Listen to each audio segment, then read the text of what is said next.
bars.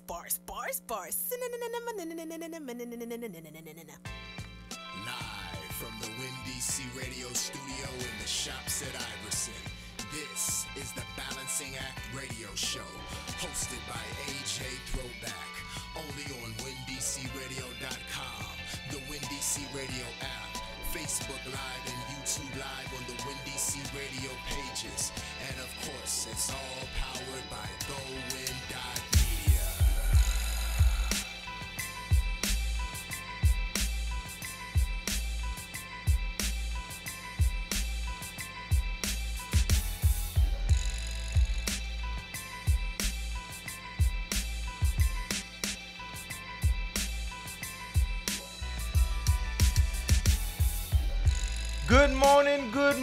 Good morning, ladies and gentlemen, kings and queens, and everybody in between. Welcome to another jam-packed special edition of Bars, the one and only Bars. Here with your host, AJ Throwback, as I am here every Wednesday, right here from the Windy C Radio studios in the shops at Iverson, a.k.a. the home of the Snickerdoodle cookies. But they have so much more at Iverson now. Wingstop, Tropical Smoothie Cafe, Chipotle, enticing choices. little impromptu promo there. But great to be here with everybody who is tuned in, whether you on the app, whether you on Facebook Live, which we are on right now. I see Will from Mike's Corner already watching on the Facebook Live. Shout out to Mike's Corner on every other Tuesday right here on WindyCRadio.com, 6 to 8 p.m. Those brothers have a dope show, and next Tuesday it'll be the ladies, Nina and Becky. They'll be on from Let's Be Clear. You know what I'm saying? One of my favorite shows, not just on Windy C, but just in radio, period. So definitely shout out to them. They always show love every single Tuesday, you know, helping me promo and everything. So I appreciate that. I just appreciate everybody that's tuned in right now. We got a jam-packed show. I don't want to waste too much time. At 11:15, we have Brooklyn Concrete Management CEO April L. Stanford. I'll be talking with her about her journey as a live music event organizer, singer-songwriter, and also R&B Nostalgia, the DC Takeover Volume 5, which will be this Friday at Tropicalia, 2001 14th Street Northwest. We'll give you more info and details on that later on in the show. And also, going to be talking about a few other things. You know, Joe Scott kind of set the internet on fire with some demonstrative things. We'll talk about that in a little bit. And also, we definitely have to pay tribute. You see the shirt, the Avengers. Got to pay tribute to the late, great Stan Lee, who passed on Monday at the age of 95. Lived a long, productive, creative life. Definitely want to, you know, do a small tribute to him as well. But we're not going to waste too much more time. We're going to go ahead and get right into the music. No doubt, Will. You know I got to show y'all love, man. You know what I'm saying? We're going to go ahead and get into the music. This is Danae Joy with Shake It. And you are listening to the official Hump Day motivation for the DMV and beyond. This is Bars. DJ Nikki Nice.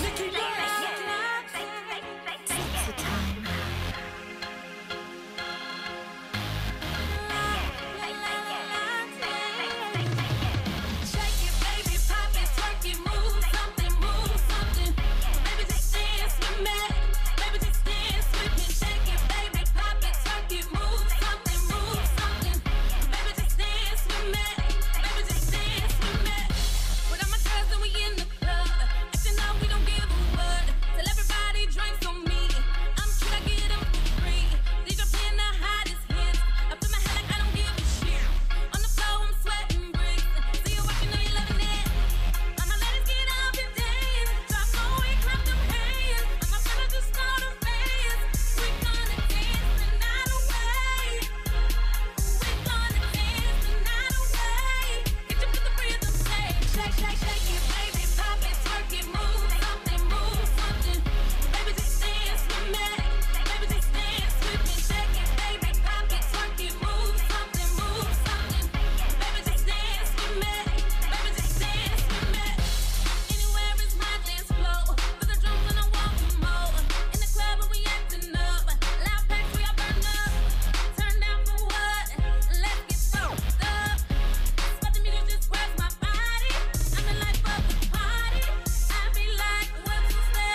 If you're an urban contemporary indie artist, then this is your platform. Send us clean versions of your music to balancingactradioshow@gmail.com. That's balancingactradioshow@gmail.com. Well, okay, right, real business, tone, butter, you hear me? We gon' rock like this, dope jam. It's real business, little younger, this ain't no throwback. Representing my city, my peoples, you better know that. DMV, we official, tone butter, just call me A-Wax. Minutes with lyrics, I run through the track like Bojack, leaving them in the dust, no looking back at a slow cat. Thinking you cookie buck, can't follow me with a low jack. Cause in my city, we be bouncing like crazy, even though it ain't the same like it was back in the 80s. Up in the go-go, party with TCB, or cranking with Big G in the JYB. Old heads be straight jamming to that old RE, or rocking with Trouble Funk in the JYB. In my city, we trendsetters, but I can't speak for all of us. My people's been gone sideways, I see too many followers. I stayed official, cause I was made like this. Boy, I be bouncing every day like this. Yeah, yeah, cause I be bouncing every day like this. I be bouncing every day like this. Well, okay, cause I be bouncing every day like this. I be bouncing every day like this. Well, okay. Jumped off the porch with the torch, then I went head up, making moves with them snakes full of capers, trying to get my bread up. Running wild with them wolves, it's a shame how people change up, throwing dirt on your name, or try to come shoot your brain up. Thank the Lord for his mercy, the devil, he trying to get me. Nothing but constant murders and homicide in my city. I pray for my peoples to stop the devil is killing. Marvin Gaye, tell Jesus we need a spiritual healing. That's why I just be chillin', trying to take care of my business. One day I'ma have millions, let the Lord be my witness. Shout out the Lord Soldier, rest in peace to his pa. I remember when I was wild and cranking his hits in the car. Gotta be who you are, hope you can see from afar. Haters get left by a distance, try to catch up to tomorrow. Thank the Lord on the daily, I be bouncing all crazy, just like this beat gon' keep kicking, just like a high point 380. I know these haters gon' hate me, cause I be smoother than gravy. Like Soda Slim, the streets made me, but I thank God that he saved me. Too many bammers be faking, that's why I stay like this. Boy, I be bouncing every day like this. Yeah, cause I be bouncing every day like this. I be bouncing every day like this. Well, okay, cause I be bouncing every day like this. I be bouncing every day like this. Well, okay, cause I be bouncing every day like this. I be bouncing every day like this. Well, okay, cause I be bouncing every day like this. I be bouncing every day like this. Well, okay.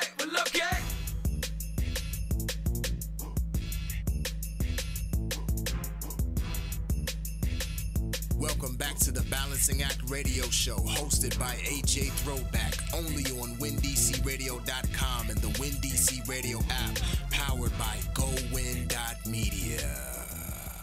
Yeah. That was the homie Tone Butter with Dope Jam, one of my favorite songs from the homie. He always showing love. Shout out to Tone Butter, man. Always like one of our biggest supporters. So definitely appreciate the love he shows.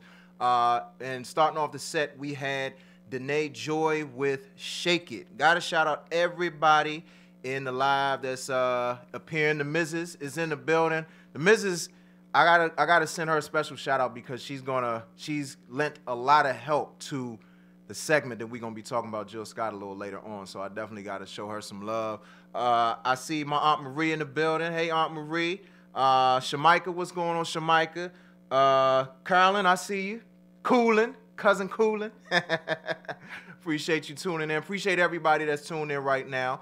We're going to go ahead and intro this properly while we wait for our special guest. But we can go ahead and roll the intro right now. Whether they're artists, athletes, entrepreneurs, politicians, activists, or simply folks you need to know, we've got the line to the movers and shakers of D.C., Maryland, Virginia, and beyond. This is 15 minutes of game on the Balancing Act Radio Show.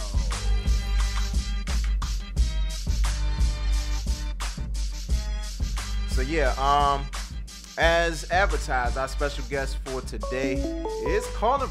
Look at that timing. Look at God. Look at that. Hey, April, how are you? Hey, how are you? I'm doing wonderful. Good morning. I'm doing wonderful. How are you doing this morning? I'm doing great. I'm so excited to speak with you. Yes. It's a pleasure to have you on, Bars. Welcome to Welcome to Team Bars. Thank you so much. Absolutely, absolutely. So, and I don't know whether you knew it was coming, but the timing was just perfect. Like right when I played the intro music, you called right at that moment. I was like anticipating, and I was should I call early? I didn't know what to do, so Yeah. I'm just so excited. I can't tell you how much I really, really am looking forward to this. Yes, and I appreciate you agreeing to this interview. And let's get to it. I'm excited to talk to you. You know what I'm saying? Okay.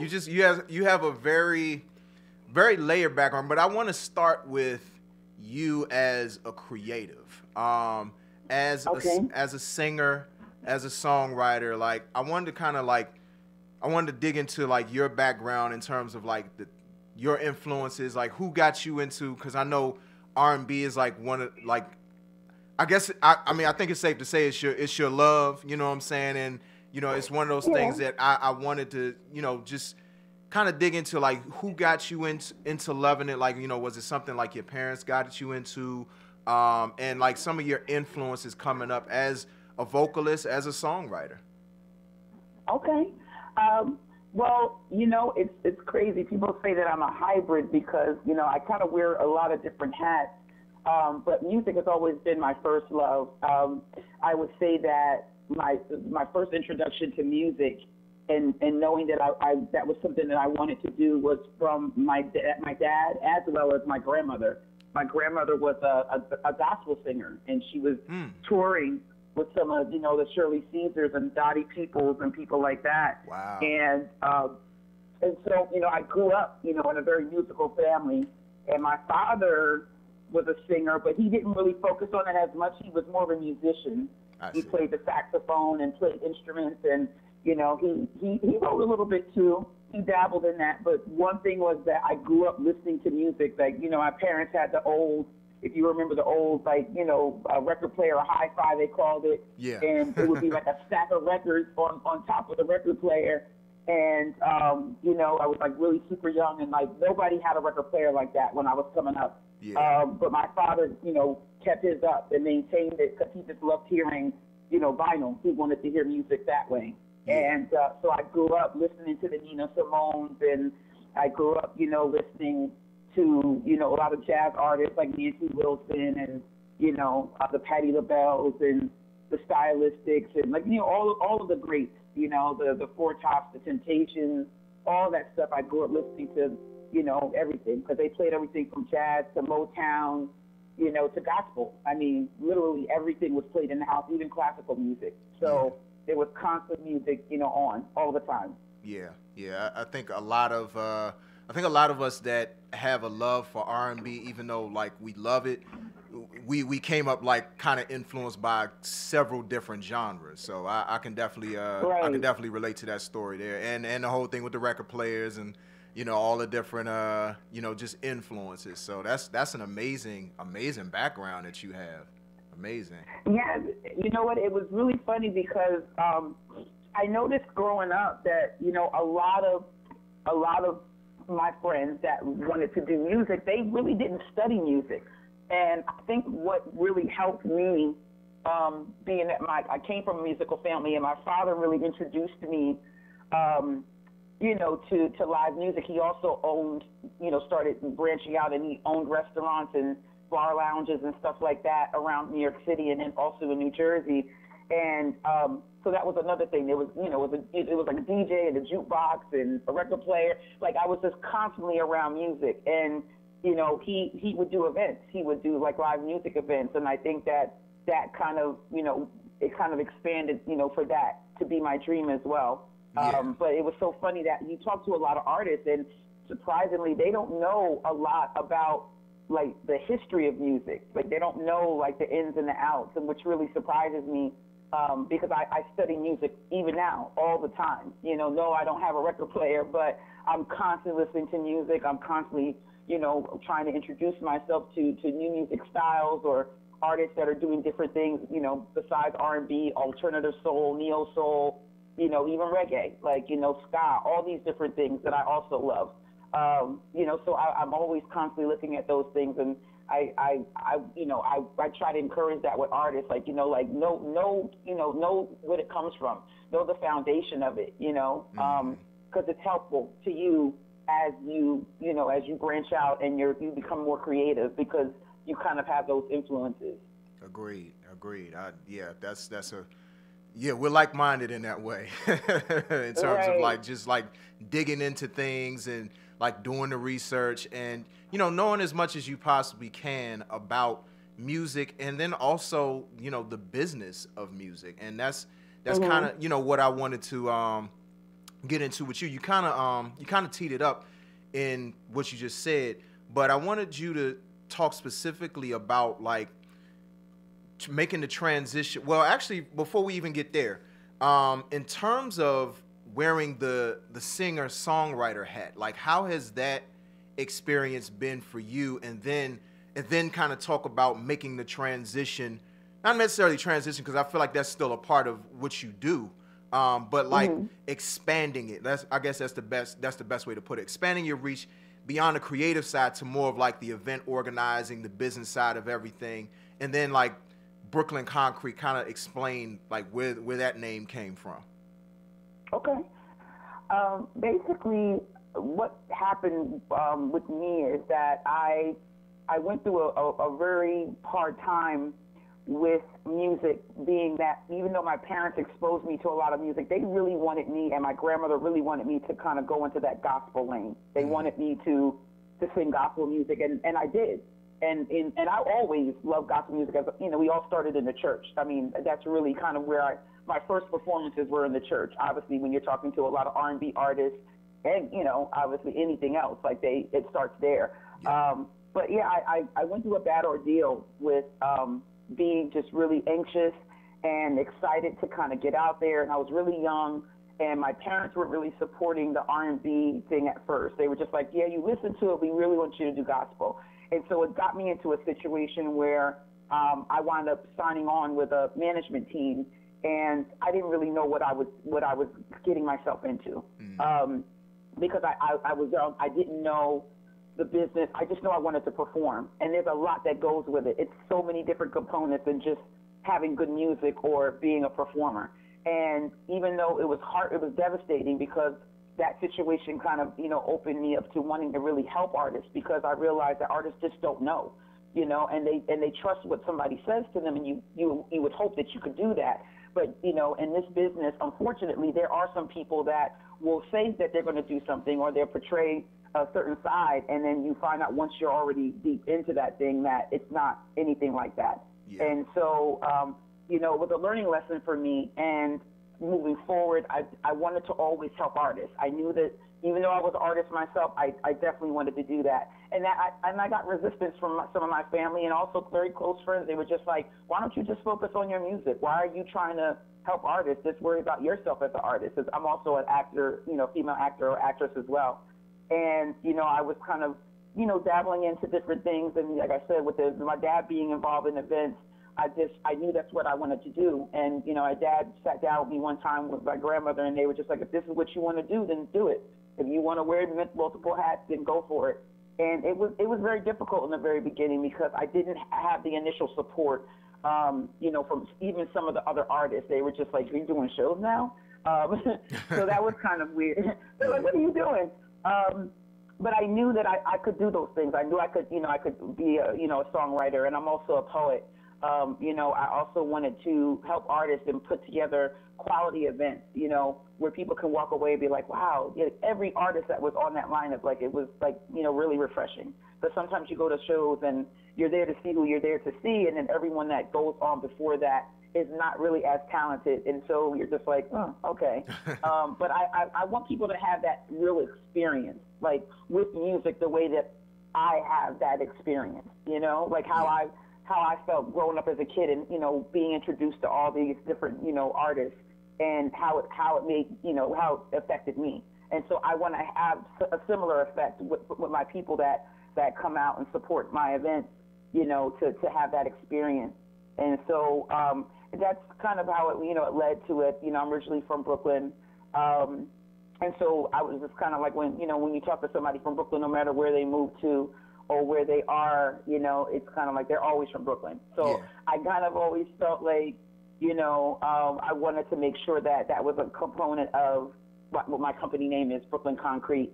And then kind of like concrete kind of rising up through the cracks of the foundation and pulling and trying to get to something, trying to work towards something. I don't mind working for it. I'm a hard worker. So I don't mind working. I don't want anything handed to me. And, my first events, they were rocky. Like I said, I tripped a few times and had to keep getting up and dusting off. And I kept getting a little discouraged. And it's so funny because my family at that point were very supportive. They were like, no, keep going. This is what you said you wanted to do. So stay with it. Where I was getting that resistance, they did come around. And then they were really pushing me. So I realized that, it's key. As an artist, I can give an event, from an artist perspective and not just a promoter. I actually want people to leave like with a lasting impression of, what they saw at that show or at that event. And I do music festivals. I do shows where I have, big headlining artists, and I have some artists that I bring in to open for those artists. I do some EP releases as well. I've kind of tried to get away from the showcase element because I feel like there's a lot of promoters that they stack like 20, 25 artists on the bill. Yeah. And, people are not really able to really connect with the artists if they only have a 6 or 7 minute set and they perform and then they're off. And then there's another one on and then, they're off. And so I want people to really connect to the artists that I book on the lineup so that they can really get to know them and follow them and continue to support them, through their journey.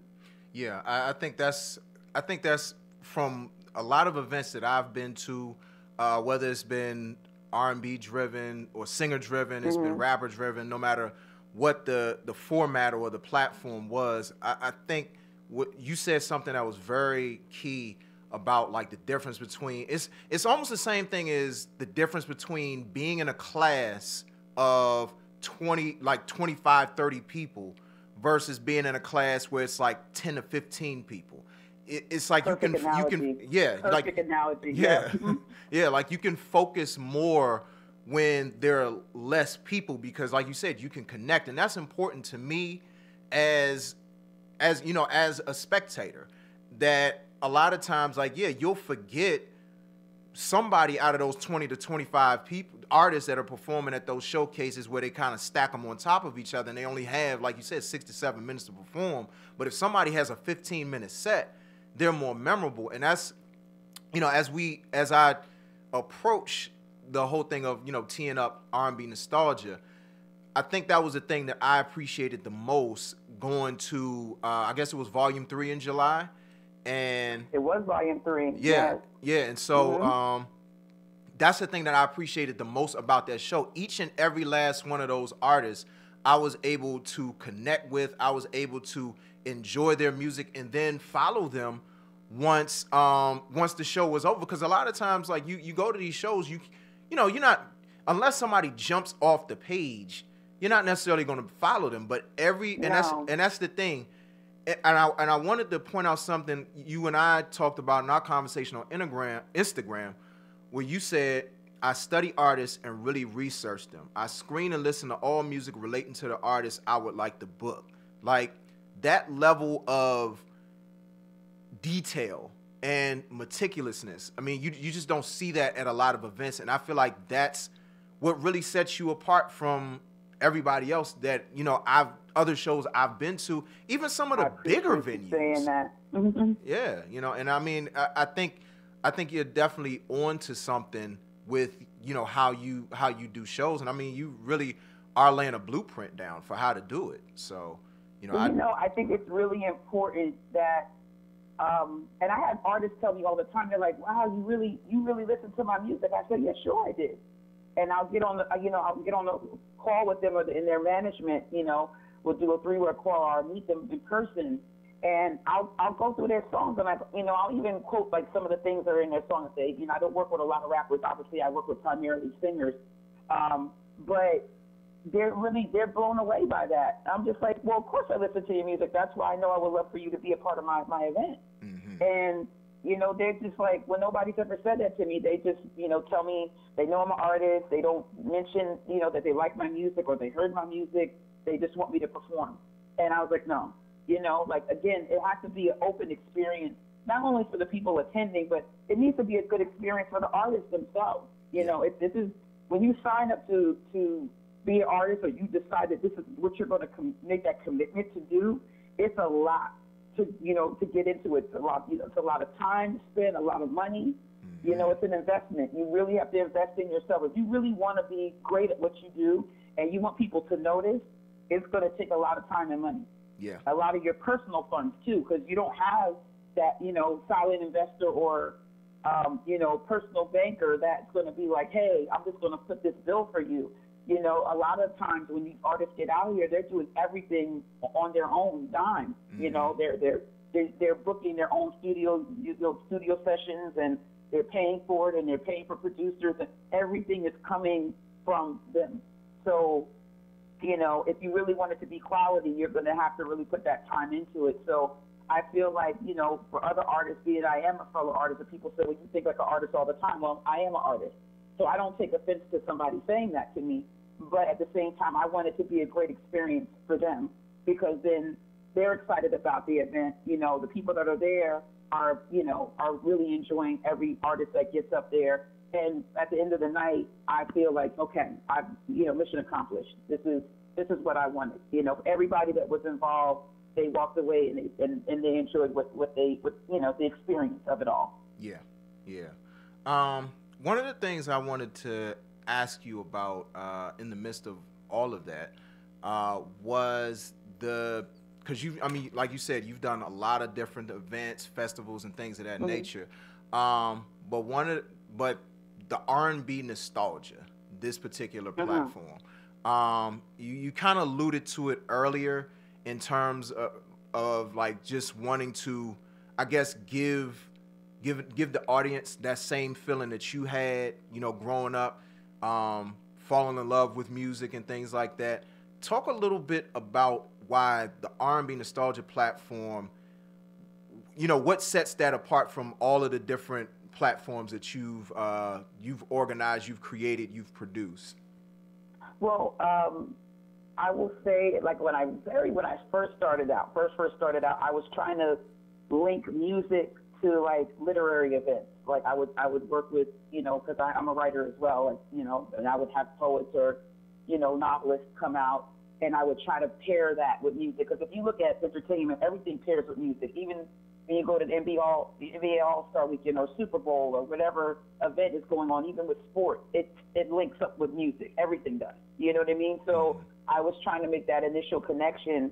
But it wasn't what I wanted. I really felt passionate about R&B, because that's one of my favorite genres is R&B, and I love reggae too, and I also love neo soul and the you know, that aspect. Anything alternative soul, anything that's really soulful, blues, jazz, anything that falls into that.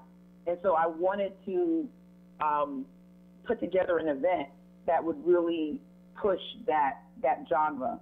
But when I said nostalgia, it's kind of like that throwback feel, that kind of, you know, what the first connection that you made with R&B. You know, somebody will tell you, what's your all-time favorite R&B song? And they could call it up really quickly. You know what I mean? So that's what the nostalgia means. It's kind of that feeling of R&B, you know, and a lot of the artists will get up and they'll do a cover, you know, first, because it's kind of like bring you back to that 80s or 70s, 80s, 90s, especially 90s R&B, and then they get into their original music. And, you know, obviously started doing this event, you know, 7 years ago. It will be 7 years this December. And so it is the most established and longest running, you know, platform that I have on my event roster, you know, as far as I've been doing it 7 years, and that's how I branched out to D.C., and I plan on hitting other cities like Boston and also New Orleans. But yeah, that was kind of the feeling. I wanted people to have, because what is your love of R&B? You know, like, what is that connection? And so I felt that would be a great way for me to start working with artists, especially those artists that are toured. They're a little more seasoned. They're not new artists. You know, they've been out there a little while, and you know, they've been doing the R&B, the neo soul, the alternative soul genres, and can kind of give that throwback feel to what R&B really is, and then, you know, connect people to their original music as well. Yeah. So that was kind of what I was in search of, and the event has grown exponentially every year that I've done it, and it's just almost unbelievable to me, because I've done other events, but this is an event that people really love. They look for it. They start asking me about it in the summertime, like, do you have the date yet for the next R&B Nostalgia? Like, people are mentioning it, you know, in New York City. And so I felt, because I had so many artist friends, that it only made sense that, you know, I branched out to Toronto, lived there for a brief moment, and then I also have a lot of artist friends in the DMV and DC area. And so I wanted DC to be my next stop with R&B Nostalgia because of that. And I know that there's a lot of talent in the DMV.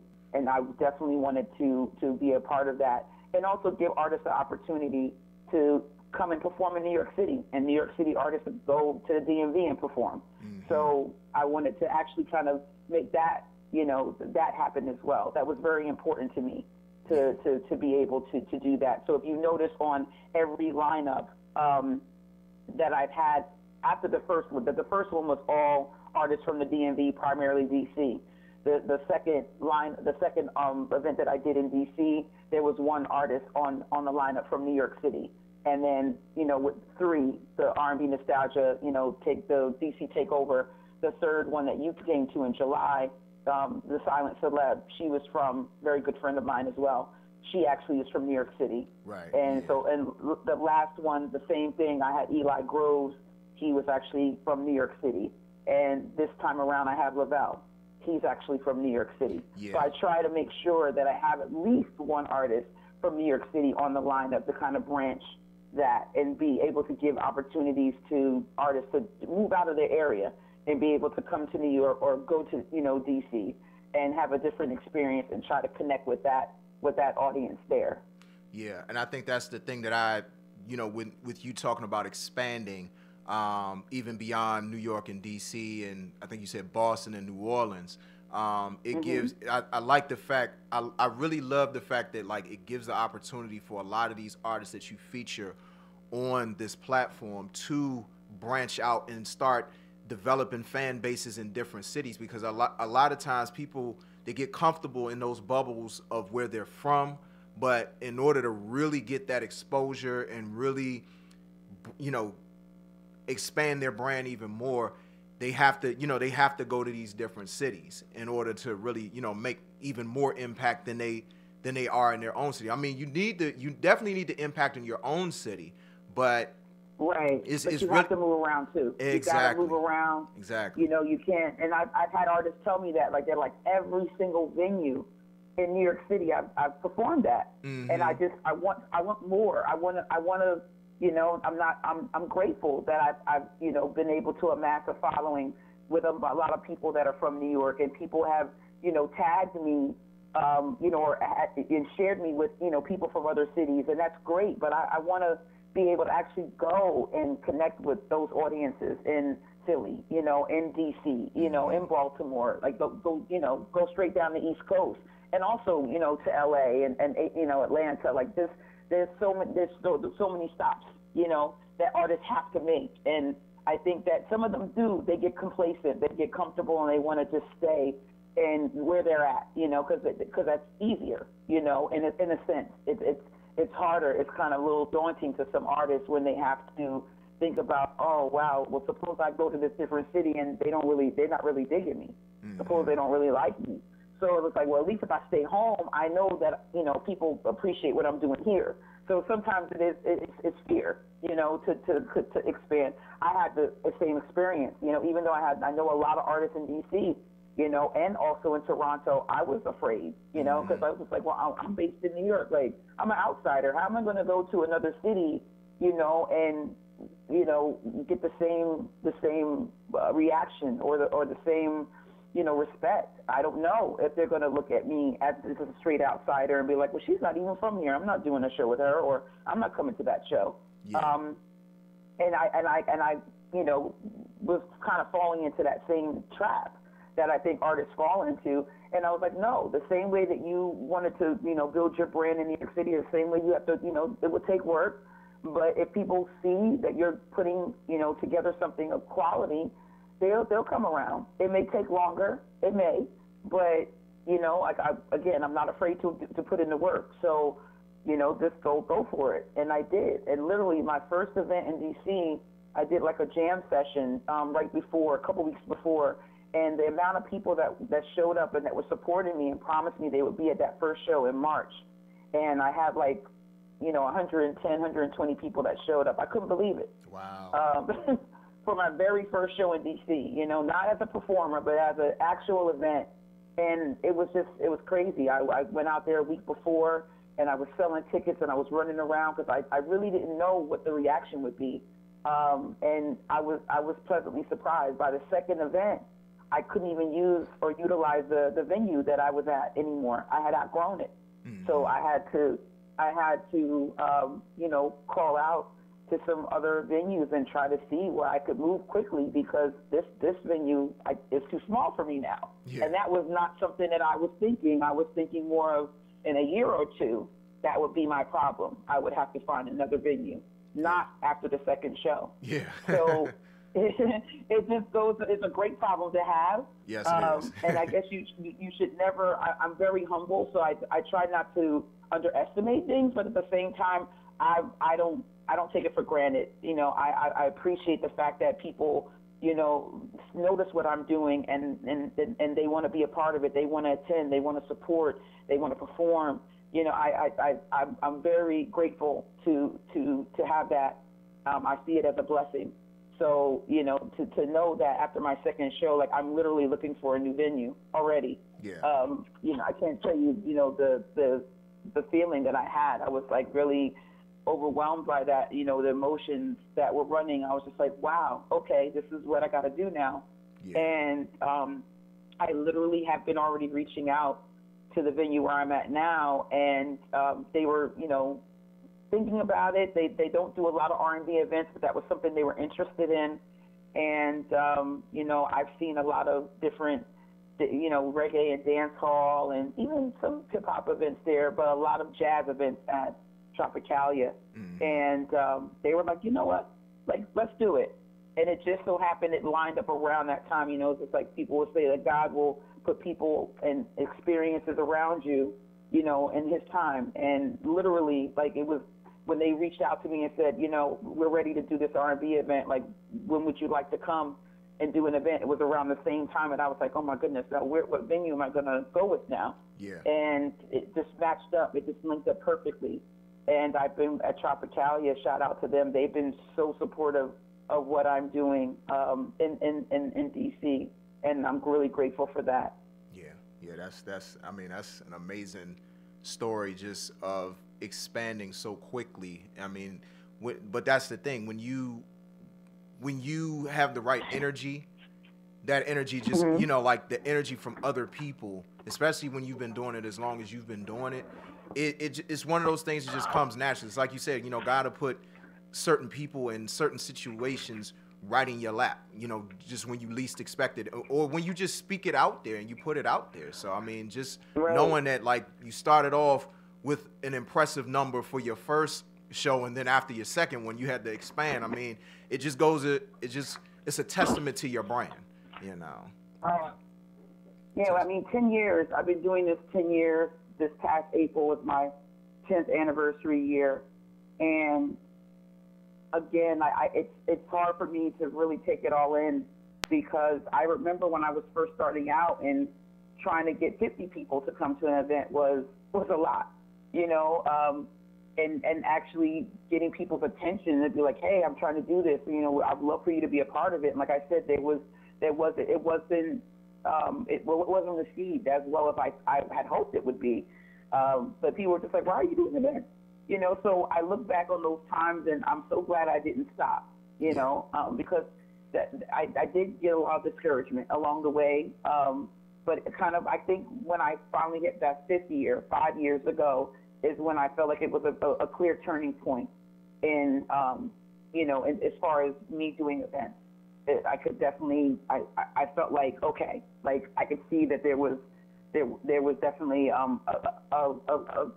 not a decline, but an upcline, and what was going on. And people were noticing me more and reaching out to me more. And I was receiving, tags, or people were reaching out to me at Instagram, and I was getting DMs, and I was getting, Facebook messages and from people I didn't know, and that were saying, hey, I happened to see this event, or I saw footage from this event from a friend of mine, and I would love to be a part of what you're doing. Can you please let me know about your next event?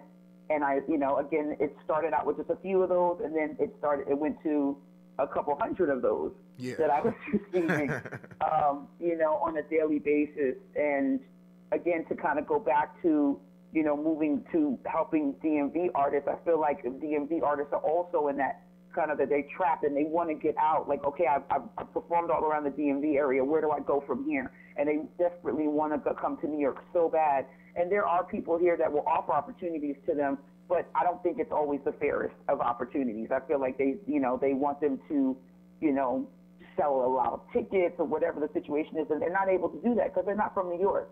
So, they immediately get discouraged. But I was happy that at my Hello Brooklyn Music Fest at SOBs, I had that in July. I believe I had 6 or 7 artists from the DMV on that bill for that festival. And it started at like 5 o'clock in the afternoon and it went until midnight. But yeah, it was, a great experience, and they were so grateful for that because, who doesn't want to perform in New York City? I get it, you know what I mean? But, it's just like to have that opportunity and then also to be able to perform it, on a stage like SOBs was a great, turning point for many of them. And like, hey, I want to do more of this. I want to go to more cities. I want to come back here even again. And so I think that, it definitely showed me, that to continue to keep going. And all the other platforms that I offer, they kind of spin off of R&B nostalgia. And R&B nostalgia will always be my original baby, like that's kind of where I was able to perfect things and, to go back and look at things and say, okay, how do I make this better? Like, how do I connect with the, crowd, the audiences better? How can I make this a better experience for the artists that are performing, by extending sets and not, doing a longer set for them, less amount of artists on the bill. Just little things that I just kept perfecting, and kept looking at ways to kind of separate myself from, not to take it away from anyone out there, but just to kind of separate myself from what everyone else is doing. I definitely want to be somebody that people will look at as like, this is different, what she's doing in the best way possible. Yeah. So let everybody know about this Friday's event, and where they can connect with you on social media as well. Oh, sure. Yeah, they could actually follow me on Brooklyn, spelled out, concrete, like the ground that you walk on, MGMT, which is short for management. And obviously, if they want to send a message to me or DM me, I do answer everyone. They could hit me up there if they're interested, even in performing on future events that I'm doing. And as far as this Friday, I'm really excited. Well, I'm excited about every show that I have because the artist, the lineup is amazing. I actually have Davon Fleming, who is from Baltimore and received the keys to the city from the mayor and everything else. Oh, wow. But he was on Team J HUD 2 seasons ago. He was on season 13 of The Voice, and he was a semifinalist. I believe he was in the top 7 or 8. And I actually watched that show. I actually watch Voice pretty often. Yeah. And so he went far in the competition, and his career has gone like so amazingly well. He's actually opened up 2 touring programs and partnered with the city in order to offer a way to train vocally train artists in his city. And he's working on his own music as well, doing a lot with his music and using his platform to be able to reach children and others, which I think is really amazing. So I'm excited to have him headlining. And then I have other artists that are, like I said, Lovella's from New York City. I have LB 1990X, who's amazing artist. Bria Janet, who's actually from Baltimore as well. Brooklyn. I have Darren who is also on the lineup. All these are great singers, and I hope everybody will please look them up. If they go on my wall, anything that I've posted about R&B nostalgia, which is this is the 5th show in DC, they could actually see the artists that are tagged, Teese and all these different artists that are actually performing. Tashira, she's also from Baltimore. But like I said, they're from all over the DMV with the exception of Lavelle, and you could actually tag, or go and follow them before you go to the show and check out their music. They have links in their bios, and you can actually kind of get, an idea of what type of artists they are in terms of how they represent or connect or tie to R&B. Yes. Well, I'd like to thank you so much, April, for just your story, for all of what you're doing for live music. Especially when it comes to R&B. I just appreciate what you're doing, and once again, I just thank you for coming on the show, and I'll see you Friday. Yes, because you'll be hosting, and I'm so excited about that. I wanted to make sure everybody knows, if they don't already know, that you'll actually be hosting for the first time. So I'm really excited about that. The artists are really looking forward to it as well. A few of them already knew who you were, so when I told them that you would be hosting this go-round, they were really excited to hear that. So. Well, that makes me feel good. I do what I do, but you never know when people actually know who you are. No, they knew as soon as I said that you would be hosting this time around. They were really excited about it. So, we're all looking forward. We're looking to have a good time. If everybody's in the area, if they haven't already purchased their tickets, obviously they can purchase at the door as well. But come through, please. Definitely, you don't want to miss this event. It's going to be really amazing on Friday. We're going to have a great time. Absolutely. Well, thank you so much once again, April, for sitting with me on bars, and like I said, best of well wishes to you for everything that you're doing in the future, including your own music career. Thank you so much. Yeah, I have some music coming out, and next year I'm really excited about it. 2019 should be a really, really interesting year for me, with events and even with my own original music as well. So I'm looking forward to it, God willing. All right. So, I'll be talking to you soon. All right. All right. Thank you so much for this opportunity. I appreciate you. No problem. Thank you. Bye-bye. All right. Bye-bye. All right, ladies and gentlemen, once again, that was April L. Stanford, CEO of Brooklyn Concrete Management. And I will be giving everybody information about R&B Nostalgia, the DC Takeover Volume 5 toward the end of the show, give you all the details and everything. But for now, we're going to go ahead and play a few songs from the artists that will be featured on R&B Nostalgia Volume 5.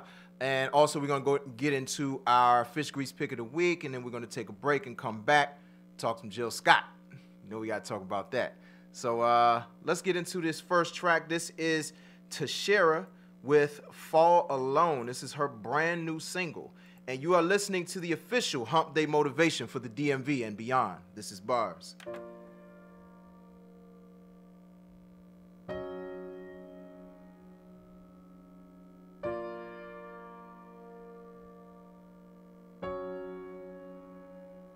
The years have changed, so has my mind. No more summer rain, I'm out of time. So here's our season. I'll no longer spring for you. I know that it hurts, but I can't fall for two. Oh, I'd rather fall alone. I'd rather trip on my own time. Calamities all around. Why let you bring me down? Summer is changing so quickly this time. I'm gonna leave you behind. If you can't change with the wind, this is the end.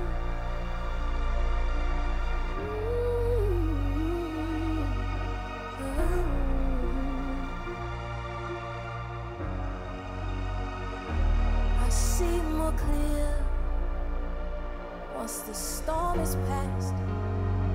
No more rain this year, because this couldn't last.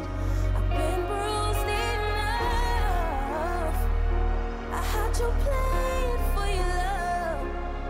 Yes, it hurts, 'cause I've been through too much.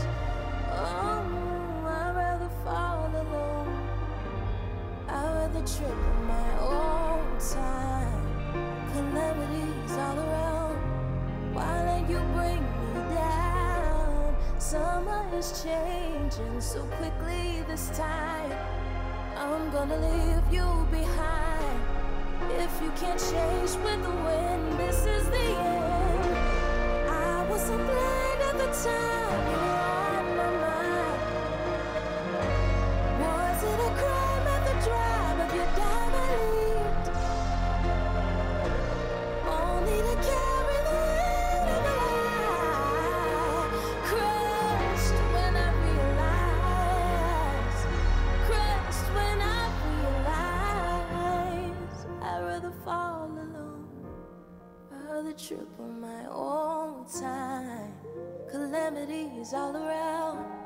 Why let you bring me down? Summer is changing so quickly this time. I'm gonna leave you behind. If you can't change with the wind, this is the end. This is the end.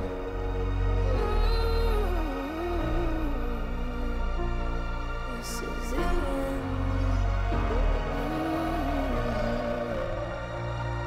This is the end.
Giving you the full spectrum with our topics, segments, guests, and of course, the best indie music in the DMV and beyond. This is the Balancing Act Radio Show, only on WinDCRadio.com and the WinDC Radio app, powered by GoWin.media.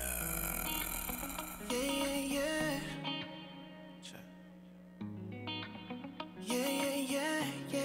I know it's been a long time since you let one in, 'cause they let you down.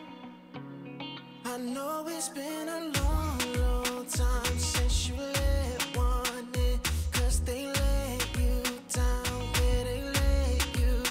It's been a long time since you left him, but you left him, and that's the best thing. I need you to let me know if you're ready or not.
if you ready, if you ready, yeah, yeah, if you ready, yeah, yeah, yeah, yeah,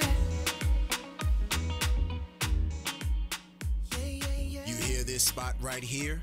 This could be your spot where you pull your new customer. If you're a nascent or established business or entrepreneur and you believe you have the right product for our audience, then advertise with Bars. For more details on our rates, packages, and deals for first-time clients, email balancingactradioshow@gmail.com. That's balancingactradioshow@gmail.com.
Yo, answer the fucking phone, bro. Come on. I tried you 3 fucking times already. Why ain't you answering? Yo, come on. Hold up, bitch. Give me a minute. Yo, come. Hey, yo, just hit me back when you get this. Urgent.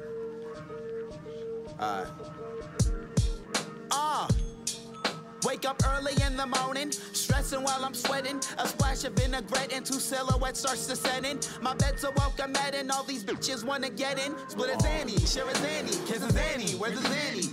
Let me take you higher than any ladder would dare to climb. Dive in with your mouth open, hope you hit the air in time. Slit wrists and nothingness, pussy smells like honey chips and budding lips.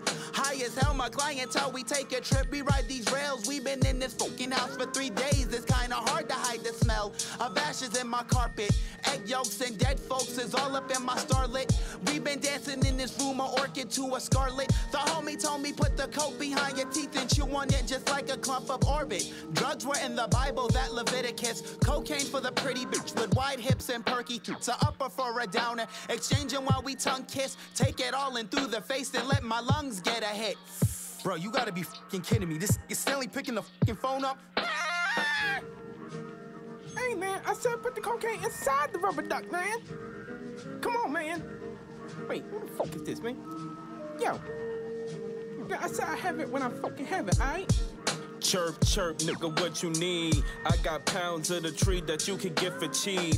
Pills, lean, and ecstasy, how by any means? I'm like a superstar, don't you wanna be like me? I'm getting money and I'm always driving fancy cars. The diamonds on my watch is bright enough to blind a star. Get my respect, don't give a fuck about who these niggas are. Just better sure you got my fucking bread by tomorrow. And if he dies, then the motherfucker gotta die. Maintain relationships to maintaining my supply. It's not a lie. When I said I seen a nigga die, he hit the pipe, then his eyes rolled into the sky. I'm unfazed, just make sure I'm getting paid. Stuff it in the go yard at the boat by the lake. Thick, pretty face, and that pussy got a taste that keep a nigga coming back, but the money calling. I ain't sorry, but this paper more important, darling. Call me the neighborhood pusher, man. Don't get caught looking, fam. From slinging keys to a quarter gram, I'm the wolf amongst the lamb. Now tell me what your poison is.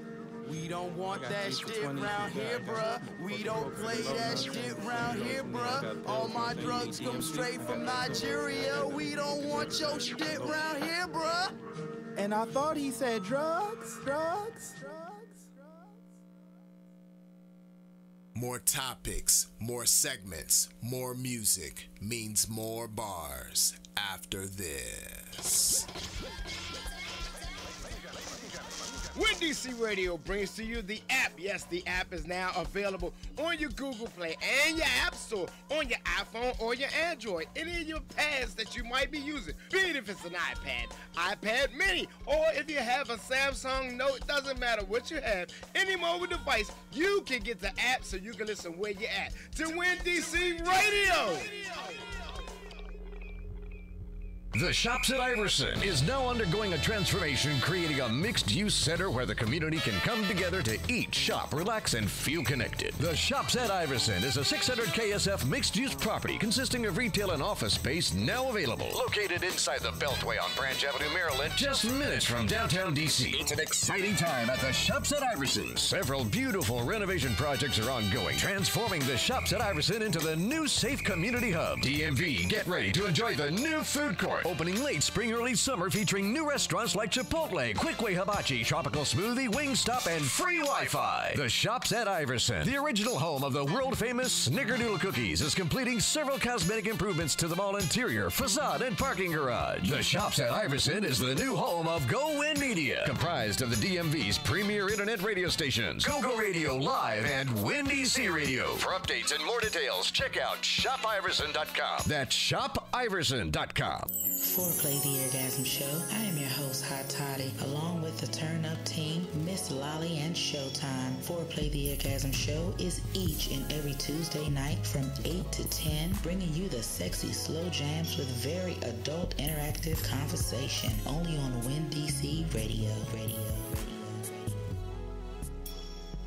We hope you didn't go too far. It's time for the second hour of the Balancing Act radio show, hosted by AJ Throwback, only on WinDCRadio.com and the WinDC Radio app, powered by GoWin.media. Yeah. Welcome back, y'all. This is the second hour of Bars. Before we went to the break, our Fish Grease Pick of the Week, People's Choice Edition, was Jax of Creative Habitat with Drugs. Shout out to Jax. He's been supporting the platform for pretty much since he's known about it. So I appreciate all his support. Appreciate him rallying his supporters. I feel like every time we do the People's Choice Edition, it's always one person. But, hey, sometimes, when you're your own competition, that's all you need. But shout out to Jax for winning that pick. Before that, we had Brooklyn with Make Me Feel, who will be one of the artists at R&B Nostalgia DC Takeover Volume 5 this Friday. Before that, we had Lavelle with Ready, and starting off the set, we had Tashera with Fall Alone. And all three of those artists, like I said, will be at R&B Nostalgia DC Takeover Volume 5 this Friday, but I'll have more details for y'all later on. Without further ado, let's talk about what's blown this internet up over the past 24, 48 hours. So, unless you've been under a rock, which I don't think anybody really has recently, Jill Scott has a video out there.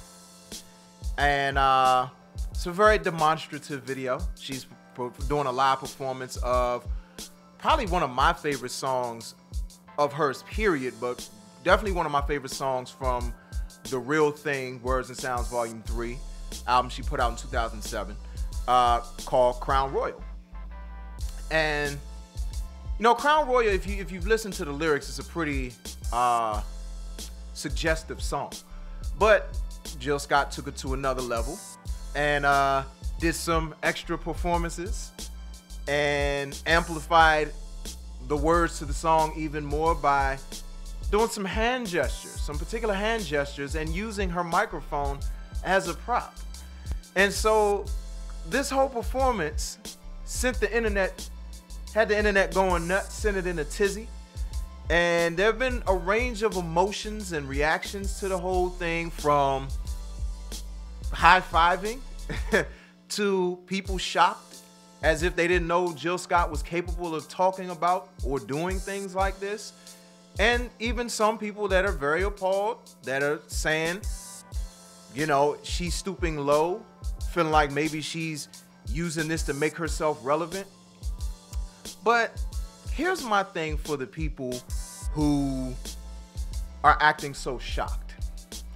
And I call this the body of evidence that suggests otherwise. If you are seeing this performance and are shocked as if Jill Scott hasn't been doing this or she just started doing this, oh no, trust and believe.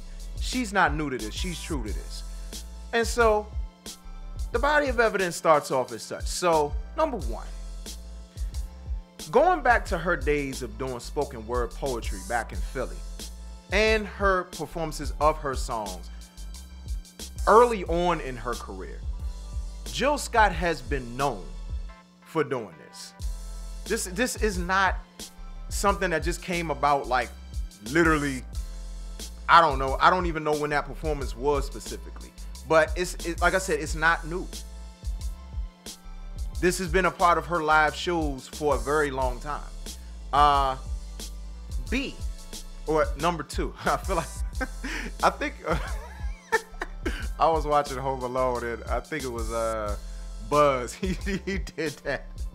So y'all gotta excuse me. I have it written down a different way. So yeah, the second thing in the body of evidence, I always believe in breaking down bars. So we got some bars. If you just pull up 3 songs from the same album I mentioned, The Real Thing, Words and Sounds, Volume 3. If you go to the song All I, she says, I mean, it's a couple of moments in that song where she gets a little racy, but she says, do you want it on the back? Cause it's like that. Do you want it on the floor? Lover, please. Tease me, please. Spank me, feed me. You know what I need, baby. Like, okay. Warm up. Crown Royal, the song that she performed live. Again, this album's been out since 2007. It's been out over 11 years. It's been out there. Crown Royal, she says, your hands on my hips pull me right back to you. I catch that thrust, give it right back to you. You're in so deep, I'm breathing for you. You grab my braids, arch my back high for you. Your diesel engine, I'm squirting mad oil on, down on the floor till my speaker starts to boil. I flip, quick slip, hip dip, and I'm twisted. In your hands and your lips and your tongue tricks. And you're so thick, people who are shocked and appalled. Where have you been?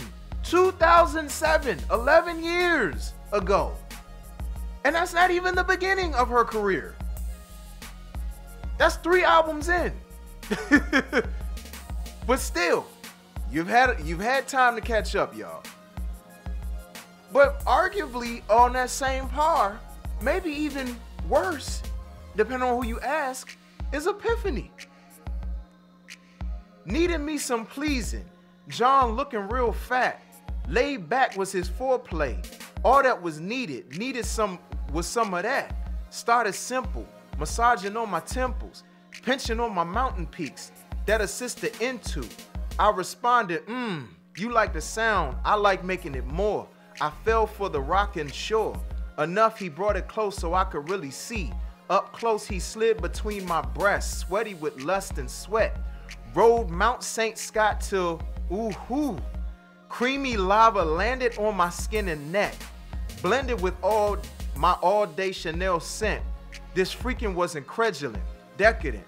Flip side, stomach meat sheets. He plows inside as if he's making beats. As if this year's harvest depended on it.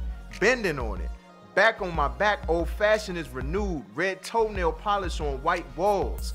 Documenting this freaking I must remember to thank him later. Come on. Come on. She's been doing this. It's not new, people. It's not new.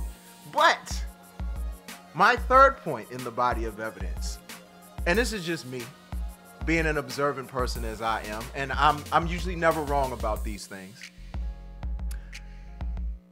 In the same vein of the Sherry Shepherds, the Gina Nealys of the world, Jill Scott has always been one of those people, for me, that she has a certain look, a certain vibe that she just gives off. Because the thing is, it's easy to get lost in how pretty it's wrapped up, how well it's wrapped up, how it's presented, because she's not vulgar with it like, frankly, a lot of women rappers. She's more poetic. She's a poet. So, of course, she's going to present it in a poetic manner. But the fact of the matter is, Jill Scott never had to say one word. If I just watched her videos on silent, didn't listen to any of the words, Jill Scott be making some looks that it's like, look, I'm a stone cold freak, and you might not find out, but somebody gonna find out, and they gonna get all this. And that's just keeping it 100. That's just keeping it 100. She just look nasty. So, come on, people, what are we talking about? Do we really need that performance to manifest who Jill Scott really is? Who is Jill Scott? Play on the first album she put out. But anyway, so I know I got the live going on right now.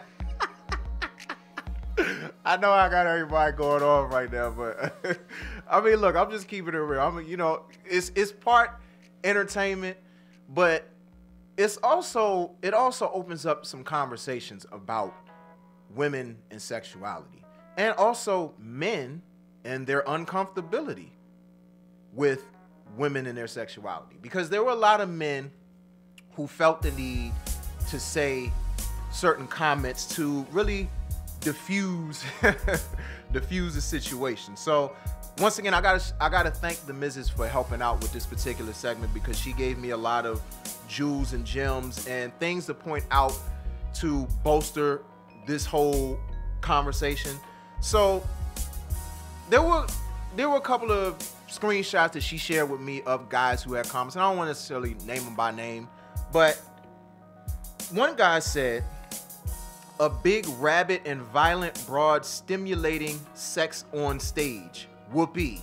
Every man that she's captured got away from that beast. She had to go ghetto gagger for folks to notice." You see my face, right? If you're watching on the live. And if you're not watching on live, you can hear the tone of my voice. Another man says, "All that and she can't keep a man. Little known fact coming from a Philly native. Her peoples, mom specifically, are feminists and ruined her last 2 relationships and a marriage by butting into her personal life. Last dude, her ex-husband, got so sick of it, he told them all about themselves and got a divorce, which is why you never hear about it in the media. As seductive as she is, she got issues. I like her music though. You know how they say, when you say one thing and then you put a but right behind it, it's a bunch of crap that comes after it. So saying I like her music though, or saying as seductive as she is, you might as well have put a button there because it was a whole lot of crap. This is my thing with those comments. Actually, you know what? I'm not even gonna say what my thing is. I'm gonna read what my wife said in response to guys like this. So she said, seeing all the misogynistic dudes' comments on the Jill Scott video, I don't even think a lot of these dudes genuinely like women. Like attracted to, down the, yeah. But like and consider women as people, nerd. And the thing about comments like that is that I feel like men who make comments like those, they feel the need to knock women down a few pegs, women who are sexually expressive, who have no problems in talking about their sex life. See, the thing is, you don't see a lot of these same guys criticizing other guys for talking about sex ad nauseum, because let's call a spade a spade. Men as artists, especially rappers, I mean, sexual exploits, I mean, it's nauseating a lot of times just to hear about it at such great lengths. But you don't hear men criticizing other men or bringing up their personal lives like, oh yeah, you know, he talking about all this, but he ain't sitting here, you know, like his wife left him, or, you know, or his girlfriend left him, or his whatever you could find. Because men, for whatever reason, they respect women as long as they're respectable, as long as they are woke, intelligent, good Christian women, whatever tag you want to throw on a woman to put her in her place, so to say. But the moment that she expresses something that is as human and natural as, frankly, taking a dump, all of a sudden she's this terrible person. All of a sudden she's so low. She's stooping so low. She's a grown woman who has been married, who has had sexual relationships. So if that's her platform, that's her platform. But it shouldn't automatically be a thing where you just pull in her history to knock her down. Why is that necessary? And then another thing that the missus pointed out in another post, she says, laughing my off, it's not our fault y'all did that weird thing you tend to do when you require a woman to be sexually repressed. Going to the point I was just making. Denying herself of natural and beautiful things that we all love in order to be worthy of recognition and praise. Oh, we been knew though. While y'all were calling people who listen to Jilly good women and people who listen to Nicki Minaj thoughts, and they were talking about the same ish, oops. And that's the thing. A lot of people like, they'll create these categories of women because they'll talk about certain things or they'll talk about it in a certain way. Going back to what I was saying, a lot of women rappers, they're a lot more blunt, but they're still talking about the same thing. They're still talking about sex. They're still talking about a certain level of empowerment through sex, taking control of their bodies, taking control of their sexuality. So why is it a thing that, oh, because Jill Scott will make a song like Rasul, but then she'll make a song like Crown Royal, like as if she can't be all of those things. Like she can't be woke and a freak at the same time. You can, I don't know, for whatever reason, people just think that you have to be one way, monolithic all the time. And that's just not real life. It's not real life. You can see a certain image. I put myself on the chopping block. You can see a certain image of me, but that don't necessarily, or you might hear certain things in my lyrics as an artist, but that does not mean that I'm above not talking about sex, because I am a married man. And guess what? I have sex. I'm a grown man at that. I have had sex. It ain't too many adults, grown adults, who aren't having sex. Let's not make it this thing where it's just like this, I don't know, like just taboo thing to talk about. Jill Scott is an artist. Heck, if you want to pull somebody like Nicki Minaj as an artist. Now, granted, I don't believe half the stuff that Nicki Minaj says, but that's neither here nor there. The fact of the matter is, she's still a woman. She's still a grown woman. She has had her experiences. That's part of her story. Jill Scott has had those experiences. That's part of her story. If they choose to express that, then let them express it. And here's another thing that I want to close with this particular segment, because I don't want to go too long. But the thing is, what we as men, especially black men, what we have to realize is that black women have gone through so many different things in terms of image and perception. Black people already have a certain stigma attached to us as being, and we didn't put it there, but we already have this stigma attached to us as being hypersexualized beings, or we like these super sexual beings. And the bottom line is, it's like, I mean, hey, look, we like having sex like anybody else. It's just because there's a certain stigma.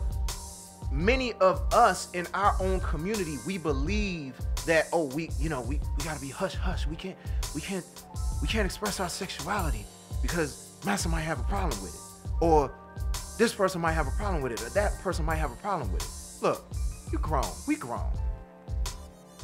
You know what I'm saying? Jill Scott is a 40-something, darn near 50-something-year-old woman. I would have expected at some point she would have had sex.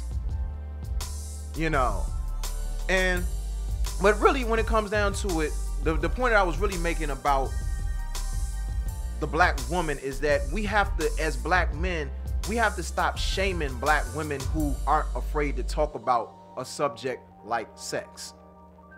And especially if they're doing it in the way that Jill Scott is doing it, because like I said, she's not even vulgar.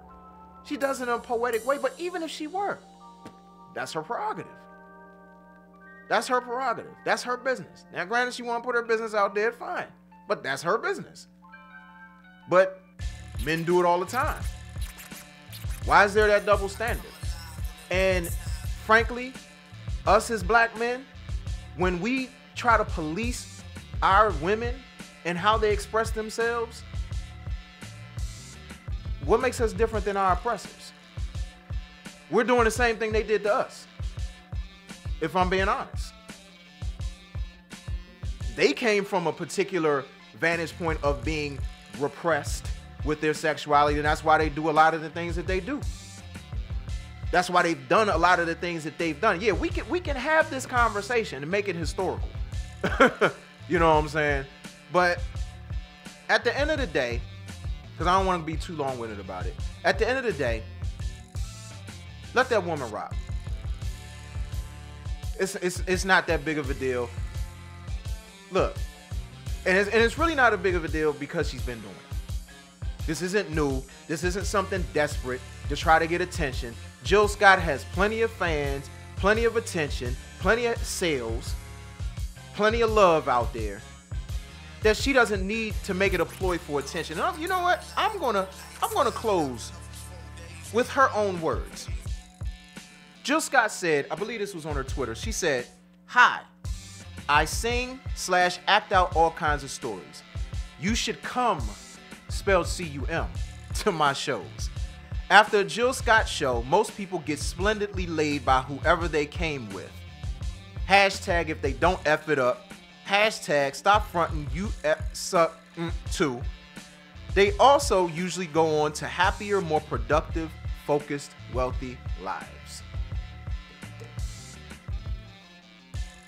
To combine that with another quote from one of my favorite songs, from one of my favorite artists, may he rest in peace, George Michael. Sex is natural. Sex is fun. It's not that big of a deal, people. Come on. It's just really not. Like, let's stop it. Let's stop it. You know, whether you're shocked because you didn't know Jill was freaky like that, or whether you're appalled because you felt like she was stupid low. Come on. Look at the body of evidence. Come up out your nonsense and let her live. Let any woman who feels the need to express herself in that same way live. That's all I got to say about it.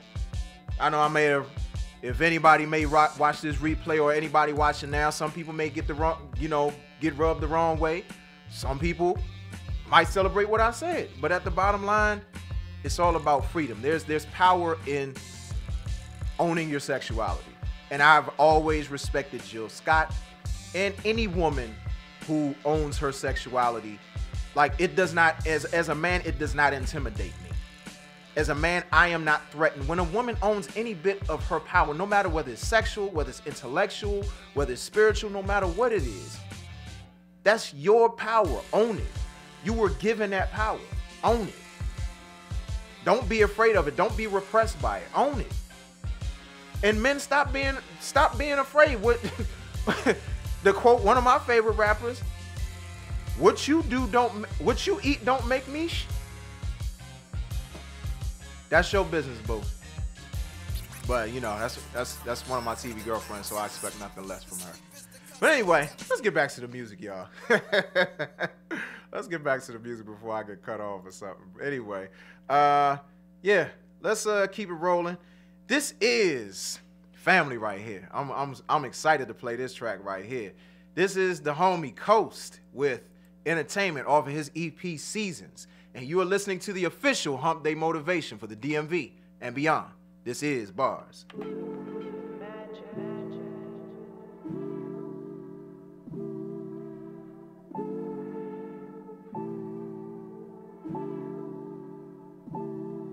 What if I take you out on a date? Let's just say, what if I run a mile in some flames trying to save you? You think it's games you entertain? You win the way you out of place. What if I take you out on a date? Let's just say, what if I run a mile in some flames trying to save you? You think it's games you entertain? You win the way you out of place. It's a 5-star restaurant. When I get to spending, ain't no time zone separating us from how we living. I take Firestone over all these places that we've been to. Invest my time into your mental. I take women out to eat. I take feelings out with those. You be timid when we speak, but ain't no limits when we go. You the vision, what I see. We can kick it, that's my goal. Ask permission for the week. If you stay with me, we be gone, yeah.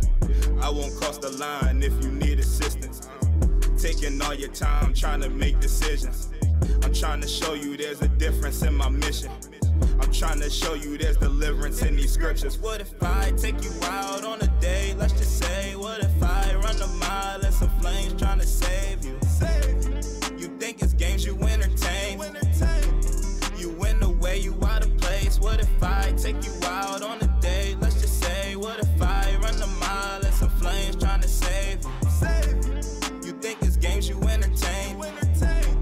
You win the way you out of place. I know past homies took advantage of you, they was wrong. I'm no saint, I got demons, you could hear it in my songs. I be fearing when we home, we alone, you check my phone. I keep telling you I'm true, you keep trying to prove me wrong. I got discipline, I'm different with my movements. I'm influenced by your stimulus. Every time we intimate, that proves that we got feelings deep. We just gotta make it there. I ain't with the arguing, girl, you making people stare. Hell nah. Do I fit your standards, girl? I'm well-rounded. Know your tendencies, you like the bell problems. All you looking for is me to keep it true. Then change your mind just like the seasons do. What if I take you out on a day? Let's just say, what if I run a mile in some flames trying to save you? You think it's games you entertain? You win the way you out of place. What if I take you out on a day? Let's just say, what if I run a mile in some flames trying to save you? You think it's games you entertain? You win the way you out of place, yeah. Looking for the most balanced review of your forthcoming or current album or mixtape? Then email a formal inquiry along with your cover art, headshot, bio, and either links to your music or the project files to balancingactradioshow@gmail.com. That's balancingactradioshow@gmail.com.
There's something wrong with me, wrong, baby.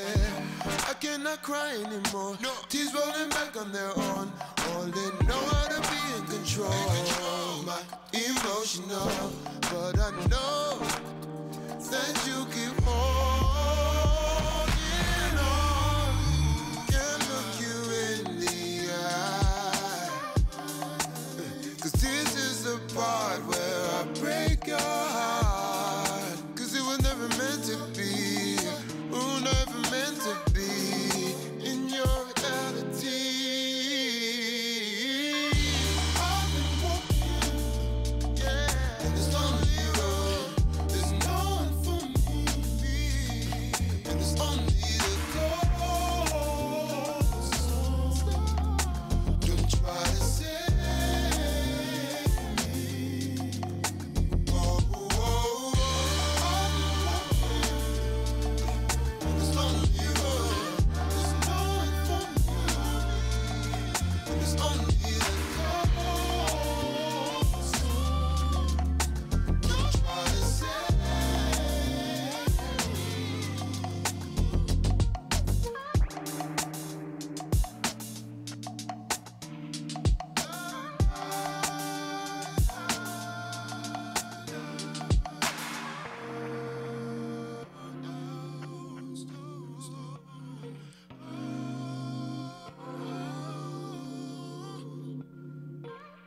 Want to get down with the Bars Revolution? We're on social media, Facebook, Instagram, and Twitter at Bars On Air.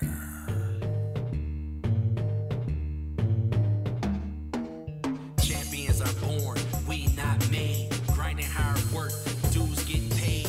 Live like a king, work like a slave. Student of life, I study the game. Learn from the mistakes, exercise the brain. You gotta know the past to implement change. Right before success, you feel the most pain. I made it through the storm, I'm dancing in the rain. Slow process, love the progress. A loss is a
tell her go grab it. Designer high heels with the matching bag. I got a fly chick, Ella pad, no runway, she still take off. 5, 4, 3, 2, 1, lift off. Like the finer things, I'm a connoisseur. See where I'm at, the greatest bonjour. I put it on the line, time after time. I go so hard when it's crunch time. See, we gotta eat, it's our time. Top of the world, see, we all shine. My job never done, hard work and grind. We in the game now, no more pie. I play the background, my team get the shine. Life of a boss, hustle and grind. I put it on the line, time after time. I go so hard when it's crunch time. See, we gotta eat, it's our time.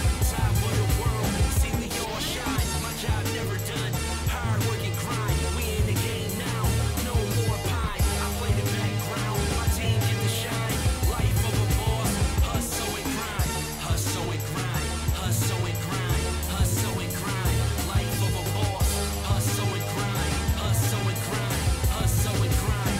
Life of a boss. Organizing any type of event to benefit the people in your neighborhood, then submit it for the bar's community calendar. Send all important information, including point of contact, to balancingactradioshow@gmail.com. That's balancingactradioshow@gmail.com. Yeah. You know how you feel when you got that person, that special person that you just gotta be with. Yo, you just wanna be with. Well, hey, check it out. Now it was love at first sight, alright, alright. I feel like Mary J and this is so right. Was in demand for a man who makes me glad like J-Lo. The mother cats had no flow, they had to go. Where I need to be is with you, cause it's something that you do, and I haven't a clue, but I got a better view. What I'm telling you is true, can't you see? I've got to be in your arms all the time, will you let me? You got the style, you got the charm, so baby come and get me. I got plenty of love that I wanna give. I only got one you and one life to live, and I won't put up a fight, see I'll cooperate. I won't debate and I'll like fate take its proper place. No time should we waste, I wanna make plans, and don't you understand that? I've got to be, yeah. I've got to be where you are. I've got to be where you are. I wanna be where you are. There's no place I'd rather be. I'm right where I want. You are my sweet desire, and I'll be like Maya. My love is like whoa, and I can take you higher. Yeah, I feel the fire and the heat that you bring. You be like Marvin Gaye, so smooth you make my heart sing. See the motherboards of bars, they can be like I be a J when you want, leave you feeling high. And you can handle the win, and I got the why. See, I can't deny that. I've got to be. Oh, I'm not playing what I'm saying, it be serious. And I've been praying for so much, it's ridiculous. Yo, from the start, I had very little doubt, but you been what I'm about, so I got this figured all out. Yo, my name is not for real, so I ain't in the front end. You the only brother that Janae is always wanting. Yo, you got the real jump off like Joe Button. Now let me tell you something. What you got to say? Yeah. I want to be where you are, yeah, yeah. I've got to be where you are. I wanna be where you are, yeah. There's no place I'd rather be. I'm right where I wanna be. You wanna be with me too? Well, baby, here I am. Hey, you in love with me too? Well then, hot damn. I wanna breathe the air you breathe. I wanna have your seed. I wanna be the only one that you'll ever need. You'll best believe it's only right. You were heaven sent for us to be. It's our destiny, it's what's meant. My heart's content beyond comfortable, so all you need to know is that I've got to be. Yeah. I wanna be where you are. Where you are. I've got to be where you are. Where baby. You are. I wanna be where you are. There's no place I'd rather be. I'm right where I wanna be. I said I've gotta be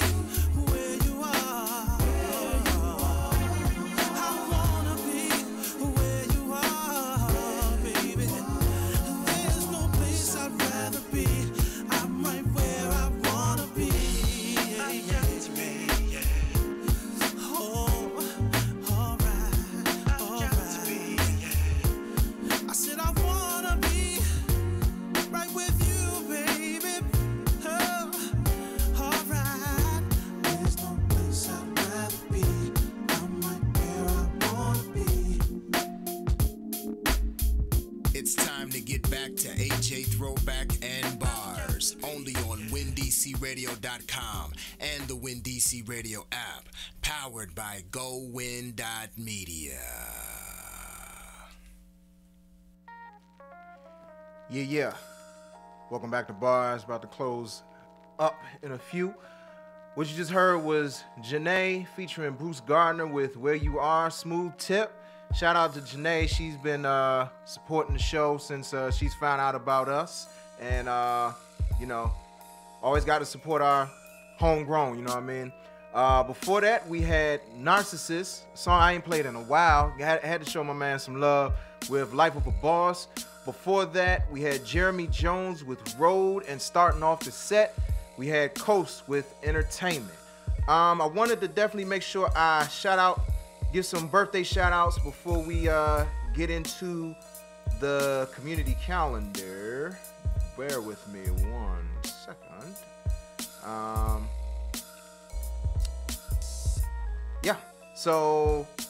Scorpio season still rolling along. My homie Kosi and Willis from Round the Way, both celebrating birthdays today, so happy birthday to y'all. Tomorrow, Dominique, Mrs. Jones, you know what I'm saying? Love Jones, you know what I'm saying? They had a nice, beautiful wedding from what I could see from the pictures. She's celebrating a birthday tomorrow. One of my schoolmates, Christina Coleman, and one of my college schoolmates, Nicola, celebrating birthdays Friday. France, Neptune, coming a huge supporter of the show. Miss Peach, who I work with. I mean, she's known my family forever, and we used to cover Wizards games for different media outlets. And the homie Go Hard Mike Lee, celebrating birthdays on Saturday. And next week on the 20th, Mel, married to my homie Carter, you know what I'm saying? Mrs. Jefferson. She's celebrating a birthday next Tuesday. All right, so let's get into the events we got going on in the DMV. Let's see what's happening on the Bars community calendar. All right, so tomorrow, Every Woman Is Me will be holding Girl Talk, 7 to 9 p.m., Hyatt Place, Washington, D.C., U.S. Capitol, 33 New York Avenue Northeast. This is Every Woman Is Me, just to let y'all know, it's a nonprofit organization. Founder and CEO is a dear friend of mine, Miss Tamika Marrow. She's really put a lot of time and effort into building Every Woman Is Me into a very reputable nonprofit organization. The particular event tomorrow will be a 6-panelist discussion platform of women representing all walks of life. The intention is to pinpoint relatable topics, educate, evaluate, and provide excellent resources which will help both women and young girls to continue excelling in all areas of womanhood. Panelists include Amanche Price, Leah Johnson, Mecca Turner, Georgia Corey, Dr. Yolanda Lewis, and K.N. Jackson. Cost is $5. Hopefully, because they were almost about to sell out, you can still get a ticket. Sales actually was supposed to end last week, but there might still be some tickets available. So for more info, visit eventbrite.com and search Girl Talk. As advertised earlier today, Brooklyn Concrete Management will be holding the R&B Nostalgia, the DC Takeover Volume 5, Friday, November 16th. The doors open at 7. Show starts at 7:30. That will be at Tropicalia, 2001 14th Street Northwest. The headliner, Davon Fleming, semifinalist on NBC's The Voice. And other artists also feature Brooklyn, whose song we played earlier, Ted Rux, Lavelle, whose song we also played earlier, Tashera, who we played, Tease, Darren, and LB 1990X featuring Bria Janae. And it'll be hosted by yours truly. The cost is $15 in advance, more at the door. For more info, visit eventbrite.com and search R&B Nostalgia, the DC Takeover Volume 5. Black Lives Matter DC will be holding Street Law 101 training, Know Your Rights When Dealing with Police, also on Friday, November 16th, from 7 to 9 p.m. That will be at Check It Enterprises, 1920 Martin Luther King Jr. Avenue Southeast in DC. They will have American Sign Language available, free childcare, and free food provided. For more info, visit Black Lives Matter DC's IG page at Black Lives Matter DC. Only the Gang will be holding their Scorpio season birthday bash, celebrating the birthdays of Kia and Rude Boy Dreads. That will be Saturday, November 17th from 10 p.m. to 3 a.m. at Quara Lounge, 818 8th Street Northeast in DC. They will have $5 shot specials and live music headlined by members of Only the Gang, aka OTG. It'll be $5 for entry. I'm not sure if they have any more performance slots, but you can check and find out. It's $20 to perform. For more info, contact 202-766-2325. Fresh Tribe and Power in One will be holding their We Don't Need Their Approval Music Fest Wednesday, December 12th, 8 p.m. at Velvet Lounge DC, 915 U Street Northwest. Ryan Lucas with D2 will be headlining along with DJ Corey T, Maluba, Latasia, RNL, Kent Black, and Demaya. The cost is $10 for that event. And we will also have Ryan Lucas on that same day at 11:15 to talk to him about his latest projects and also that particular festival. So you want to make sure you tune in December 12th for that show. And finally, Economic Development Committee of the Fairfax NAACP will be holding their first annual Fairfax NAACP Veteran and Minority Business Expo Saturday, December 15th from 10 a.m. to 6 p.m. Thomas Jefferson High School, 6560 Braddock Road, Alexandria, Virginia. The cost is $60 for vendors, $20 for additional tables. Attendees are encouraged to donate $7 for the Fairfax County NAACP to continue their advocacy work.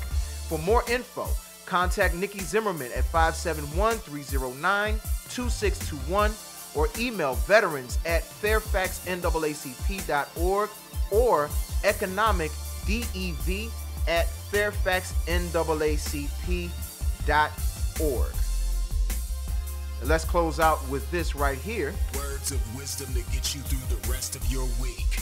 These are the bars for life.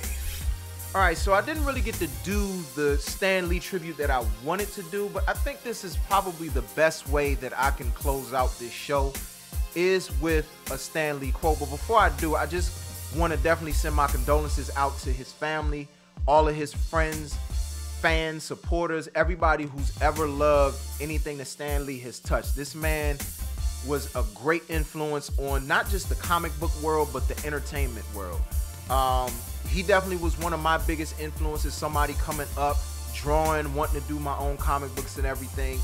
And I definitely have to tip my hat to him and praying that he's resting in paradise. He's lived a long life. You know how sometimes like people die young? Man was 95 years old. He lived a full life and did a lot in his life.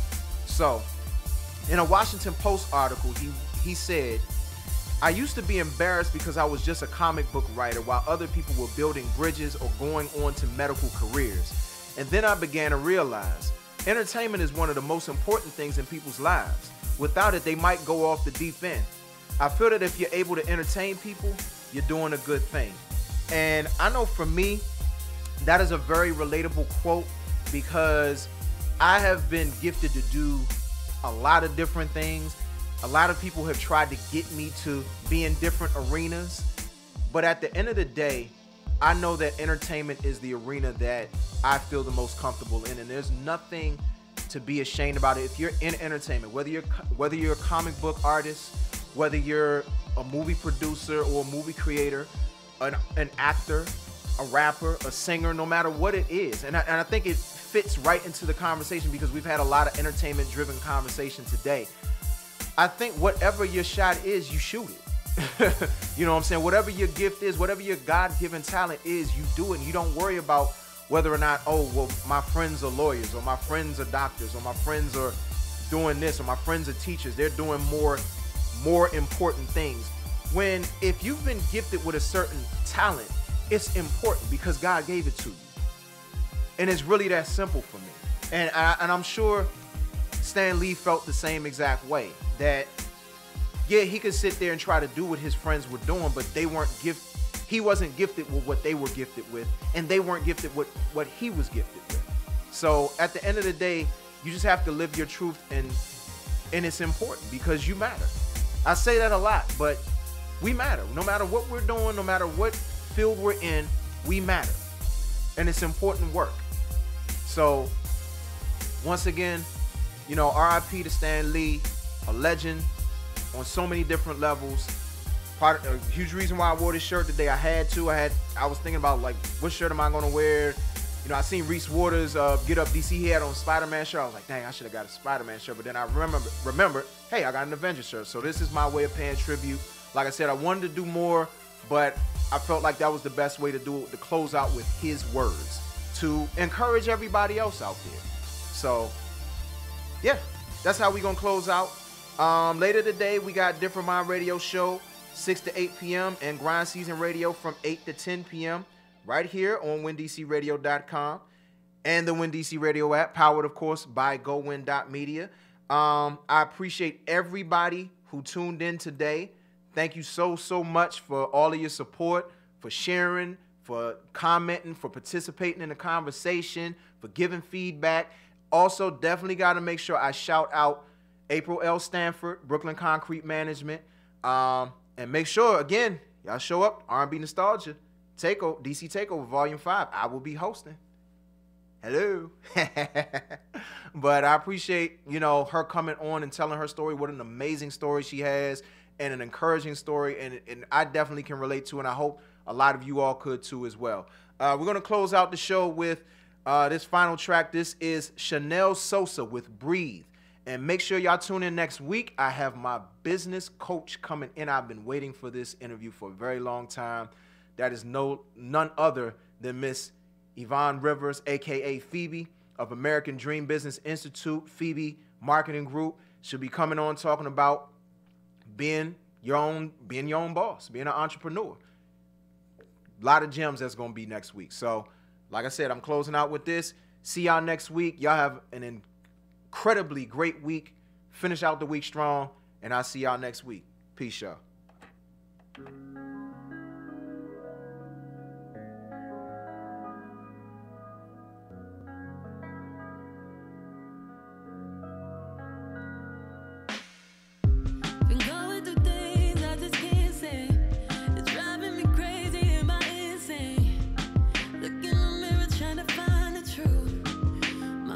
It just won't do.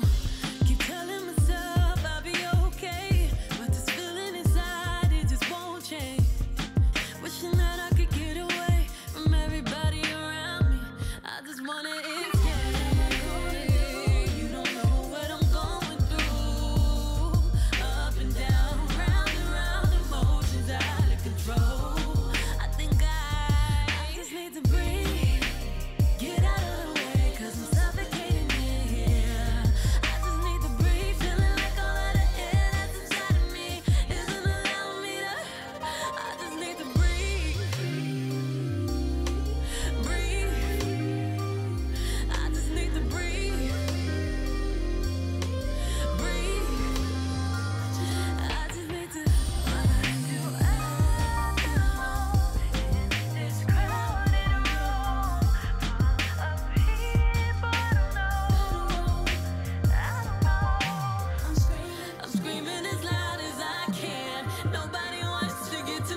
bars, bars, bars, bars. And that's it. I did it. Mommy did it? Yes. I do it. Oh. You want to say the bars, bars? You want to do bars, bars? Bars, bars, bars, bars.